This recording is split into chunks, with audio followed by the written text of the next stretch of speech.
नमस्कार दर्शकों, मैं दीपक मजुमदार और आप देख रहे हैं हल्ला बोल न्यूज़। अभी छत्तीसगढ़ की राजधानी रायपुर के बूढ़ा तालाब परिसर पर हम खड़े हैं और यहाँ 277 दिनों से एक पूरा कुनबा या परिवार कहें जो अनुकंपा नियुक्ति के लिए यहाँ पे बैठे हुए हैं।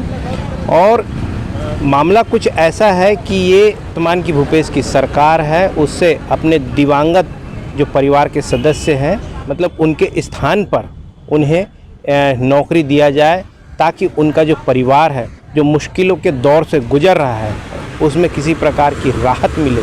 इसके लिए ये लगातार सरकार से अपनी गुहार लगा रहे हैं। ये लोग मुख्यमंत्री से लेकर के वर्तमान जो डिप्टी सीएम बने हैं टीएस सिंहदेव, उनसे भी अपनी गुहार लगा चुके हैं, शिक्षा मंत्री से भी गुहार लगा, एक एक विधायक से ये लोग गुहार लगा चुके हैं कि कोई इनकी मदद कर दे, सरकार को होश में ला दे। वर्तमान जो भूपेश की सरकार है उनको होश में ला दे ताकि इनके विषय में ये व्यापक निर्णय ले सके। मगर सरकार सीधे तौर पे कह रही है कि इनके लिए कोई नियम नहीं है। अगर वाकई में सरकार की मंशा हो तो कुछ भी हो सकता है, क्योंकि सत्ता खुद के हाथ में है। सत्ताधारी जो बैठे हुए हैं अगर उनकी इच्छा शक्ति हो तो कुछ भी किया जा सकता है, ऐसा मानना है। लोग भी ऐसा कह रहे हैं और ये लोग भी ऐसा कह रहे हैं। तो इनकी स्थिति का वो तस्वीर मैं आपको दिखाने की कोशिश करूँगा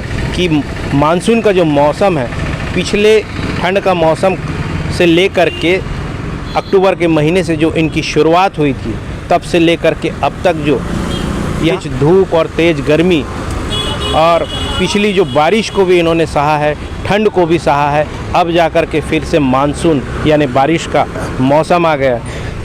आसमान में अगर आप समझ पाएंगे कि मैं तस्वीर उनको दिखाना चाहूँगा किस प्रकार की घटा बनी हुई है। और कुछ दिन पहले ये लोग यहाँ पे तूफान का भी सामना कर चुके हैं। इनके जो यहाँ पे टेंट बने हैं ये भी उखड़ गए थे। अभी का जो आलम है आप देख करके आपके आँखों से आंसू टपकना शुरू हो जाएगा, क्योंकि जो स्थिति में ये बैठे हैं सामने गंज लिए हुए, भीख मांगने की जो नज़ारे में बैठे हुए कि कोई इनको दान दे दे ताकि ये इनका यहाँ पे बैठे हुए इनका भरण पोषण हो सके। एक छोटा बच्चा जिस परिवार का होगा ये, वो अपने दिवंगत पिता या माता जो भी हैं या भाई हैं उनके लिए बैठे हुए हैं ताकि इनकी जो हालत है, अगर सरकार की मंशा इनको बन जाती है और सरकार इनको स्थान दे देती है, क्योंकि ये लगातार ये कह रहे हैं कि इन्हें शिक्षक का पद नहीं चाहिए, सरकारी महकमे में इनकी योग्यता के अनुसार कोई भी पद में इनको नियुक्त कर दे ताकि इनका जो उजड़ा हुआ परिवार फिर से बस जाए। तो क्या कुछ परिस्थितियां हैं जो आप नज़ारा देख पा रहे हैं। यहाँ पॉलीथीन डाल करके ये कपड़े सूखे हुए हैं, अपनी इनके बैग यहाँ पड़े हुए हैं, महीनों से सालों से ये लगभग 277 दिन मैं बता रहा हूँ जो इनके आंकड़े के अनुसार 277 दिन पूरा हो चुका है। और ये लोग इस अवस्था में बैठे हुए हैं कि अब जो है लोग ला करके चावल दाल अपनी दया दृष्टि से दे रहे हैं तो ये इनका भरण पोषण चल रहा है। और बुजुर्ग घर पे हैं, न जाने क्या स्थिति में होंगे। तो मैं इनसे वार्ता करने की कोशिश करता हूं कि आखिरकार सरकार से किस किस मंत्री से मुलाकात की, किन किन विधायकों से मुलाकात किया और उनका क्या जवाब आया, इनसे हम जानने की कोशिश करेंगे। हमारे साथ और भी मीडिया साथी हैं, ये सभी मिलकर के सामूहिक रूप से इनसे पूछेंगे कि अभी तक की जो 277 दिन की अवस्था है किस प्रकार की रही है। माधुरी जी, आप पिछले 277 दिन से बैठे हो ऐसा आप बता रहे हैं। अभी तक के इस विषय को लेकर के किन के पास गए हैं सरकारी महकमे के, किन विधायक और किन मंत्रियों से मिले और जवाब क्या आया है? हर मंत्रीगण, हर कांग्रेस के विधायक जी हम लोगों को आश्वासन दे रहे हैं कि आपकी मांग पूर्ण होगी, आप लोग बैठे रहो। यही आश्वासन को लेकर हम 4.5 साल से 4 साल से हम लोग आंदोलन में बैठे हुए हैं। और लगातार पहले 58 दिन करे, उसके बाद फिर 1 महीना दिसंबर में करे थे 2021 और 22, ये 20 अक्टूबर से फिर बैठ गए हैं। हमारी मांग पूर्ण नहीं हुई। अगर हमारी मांग पूर्ण नहीं होती तो हम लोग आत्मदाह करने पर मजबूर हो जाएंगे। और सभी से आश्वासन मिल रहा है लेकिन हम लोगों की मांग पूर्ण नहीं हो रही है। कल ही स्वास्थ्य मंत्री के जो स्वास्थ्य मंत्री जी हैं टीएस बाबा, पूर्व सीएम साहब, उन्होंने स्वास्थ्य विभाग के कर्मचारियों को सीएम साहब से मुलाकात करवाए, तो वैसे ही हम भी चाह रहे हैं कि हमको भी ठोस आश्वासन मिल जाता और हमारा ये जो निराकरण है वो कैबिनेट में पारित होगा या वैसे कर देते या घोषणा कर देते। हम यही चाह रहे हैं कि हमारे लिए भी कुछ ठोस पहल करे सीएम साहब, ताकि हम अपने घर लौटे। अगर हमारे लिए ठोस पहल नहीं करेंगे तो हम लोग आत्मदाह करने पर मजबूर हो जाएंगे। क्या लगता है अभी की जो परिस्थितियां हैं कब तक आप झेल पाएंगे, क्योंकि अब मानसून आ चुका है और मानसून काफ़ी तबाही मचाता है चारों ओर। इससे तो हम गुजर ही रहे हैं। टेंट हमारा उखड़ गया था, हम लोग खुद 4 लोग टेंट के नीचे दब गए थे।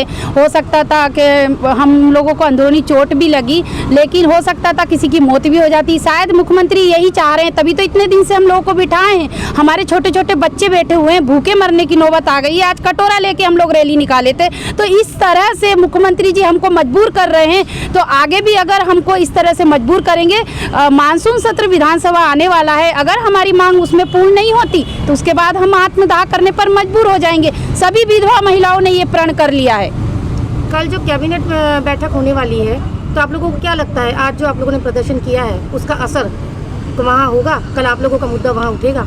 अब जो अपने डिप्टी सीएम साहब है वो तो आश्वासन ही दे रहे हैं कि आप लोगों की मांग पूर्ण होगी और सीएम साहब करेंगे। कल भी हमको भरोसा है, भरोसे को ही लेके हम लोग यहाँ बैठे हैं कि सीएम साहब सुनेंगे। जब सत्ता में आने से पहले उन्होंने वादा किया है तो उस वादे को पूर्ण करना चाहिए, क्योंकि सभी को सौगात दे रहे हैं, सभी विभाग का निराकरण कर रहे हैं। तो हमारे विभाग में ऐसा क्या है जो हमारे विभाग का निराकरण करने में उनको देरी लग रही है? तो लगातार बोलते आ रही है कि आप लोगों के लिए कोई नियम नहीं है। अब जबकि टीएस सीधे डिप्टी सीएम बना है तो कोई उम्मीद जागी आपको? देखिए, उम्मीद पहले जब अभी डिप्टी सीएम बने, लेकिन पहले तो वो हमारे पंचायत मंत्री थे। उन्होंने लेटर भी लिखा है मुख्यमंत्री जी को, उनकी भी बात नहीं मानी गई है। और ये भी बता दूं कि जो शिक्षाकर्मी कैडर समाप्त होने की घोषणा करे मुख्यमंत्री जी ने, मैं पहले तो ये बात बताऊंगी खुल के कि जो शिक्षाकर्मी का संविलियन शिक्षा विभाग में किया गया है वो कोई ऊपर से भगवान नहीं आया है। भाजपा सत्ता में, भाजपा सरकार ने 8 साल का संविलियन दिया है और ये जो कांग्रेस सत्ता आई है इन्होंने 2 साल का संविलियन दिया है। किस बेस पे दिया? इसका भी तो शीतलीकरण कमेटी में करा। उसी के साथीगण हैं जो हमारे जो मुखिया थे, आज उनके परिजनों के शिक्षा कर्मियों ने सड़क पर बिठा दिया। शिक्षा कर्मी ने अपना संविलियन ले लिया, हमको सड़क पर बिठा दिया। ये हमारे साथ अन्याय हो रहा है। सब प्रदेश अध्यक्ष शिक्षाकर्मी लोग एकजुट हो गए। मैंने कई बार अपील की कि आप लोग मेरे साथ कम से कम एक दिन सड़क पर उतरे, लेकिन कोई सामने नहीं आ रहा है। आज सिविलियन वालों को जो तोहफा भूपेश बघेल जी दे रहे हैं, बार बार डीए बढ़ा दिया उनको सौगात दे रहे हैं। तो हम लोग तो सिर्फ एक नियुक्ति मांग रहे हैं, हमारा अधिकार मांग रहे हैं। हम अन्य विभाग में हमें नियुक्ति चाहिए, तो ये भी वो बोल रहे हैं कि नियम नहीं है। तो नियम नहीं है तो अन्य विभाग में नियुक्ति कर दे, और अगर नियम नहीं है तो जितने भी शिक्षाकर्मी का संविलियन किया गया है उनको शिक्षाकर्मी बना दिया जाए, उनका संविलियन को रद्द किया जाए। ये बोलूँगी अब तो मैं। ये परिचय माधुरी मृगे, प्रदेश अध्यक्ष। हो गया रेडी? तो दर्शकों, माधुरी मृगे जो इनकी प्रदेश अध्यक्ष है, उन्होंने क्या कुछ कहा है सीधे तौर पे आप समझे तो अब सरकार को इन्होंने हिलाने की बात की है कि अगर इनकी मांगे जो आखिरी अनुपूरक बजट में शामिल नहीं किया गया तो ऐसी अवस्था में ये आत्मदाह की भी बात कर रहे हैं। अगर ये आत्मदाह की बात कर रहे तो निश्चित रूप से अब तक के जो भी इन लोगों ने कहा है वो करके दिखाया है। अब जो आत्मदाह की बात ये स्पष्ट रूप से कर रहे हैं, तो कहीं ऐसा ना हो कि तो 1 या 2 लोग भी आत्मदाह की कोशिश करते हैं तो कहीं ना कहीं सरकार हिलने या हिलाने वाली बात होगी। तो दर्शकों, अगर ये लोगों को जो आवश्यक है और ज़रूरतमंद है, सरकार ऐसे लोगों की मदद नहीं करती है, सरकार इन लोगों को संज्ञान में नहीं लेकर के इनके लिए कुछ अच्छा नहीं सोचती है, तो वो वक्त दूर नहीं जब सरकार को इनकी हाय महंगी पड़ेगी और कहीं ऐसा ना हो कि सत्ता से हाथ धोना पड़े। तो दर्शकों, इस प्रकार की खबरों के लिए हमारे साथ बने रहें, देखते रहिए खास खबर। मैं दीपक मजूमदार, कैमरामैन साथी आशीष के साथ।